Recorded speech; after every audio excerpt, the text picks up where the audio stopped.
Praise the Lord மக்களே. விதம் சொல்லுகிறது எபிரேயர் 13:1 கூட சகோதர சிநேகம் நினைத்திருக்க கடவுது. ஆமாங்க, அட போங்க, வீட்டுல இருக்கிற அண்ணன் கூட நாங்க பேசுறது இல்ல, கூட பிறந்த அண்ணன் கூட நாங்க பேசுறது இல்ல, நீங்க வேற வந்துட்டீங்க அப்படின்னு சொல்றீங்களா?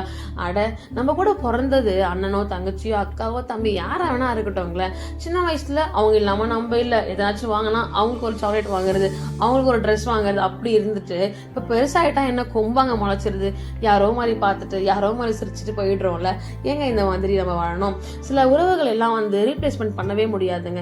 வேற உறவுகள் வந்துட்டாங்கன்னு சொல்லிட்டு இருக்கிற உறவுகள்லாம் வேண்டான்னு ஒதுக்கிட முடியுங்களா? இருக்க முடியாது இல்லைங்க. அதே போல இன்னும் ஃபங்க்ஷன் அப்படிலாம் வச்சுக்கோங்களேன், அடிச்சு பிடிச்சுன்னு ஏன் அண்ணன் ஏன் தங்கச்சிக்கு நான் தான் பண்ணுவேன் நீ தான் பண்ணுவேன்னு சொல்லிட்டு சண்டை போட்டுட்டு பண்ணுவாங்க.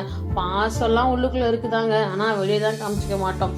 அதே இன்னொரு வயிற்றுல பிறந்த ஒரு அண்ணன் தம்பி பாசம், அதெல்லாம் செம்ம வேற லெவலுங்க.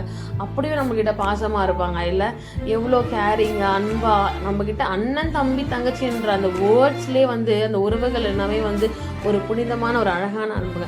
உங்க வீட்லயும் அண்ணன் கூட சண்டை போட்டுன்னு பேசாம இருக்கீங்களா? ஒழுங்காவே பேசிடுங்க. அதே போல உங்களுக்கும் யாராச்சும் அண்ணன் தங்கி வெளியில இருந்து இருக்காங்க, அவங்க கிட்ட உங்க லவ் ஷேர் பண்ண நினைக்கிறீங்களா? உங்க ஃப்ரெண்ட்ஸ்க்கும் ஷேர் பண்ணுங்க.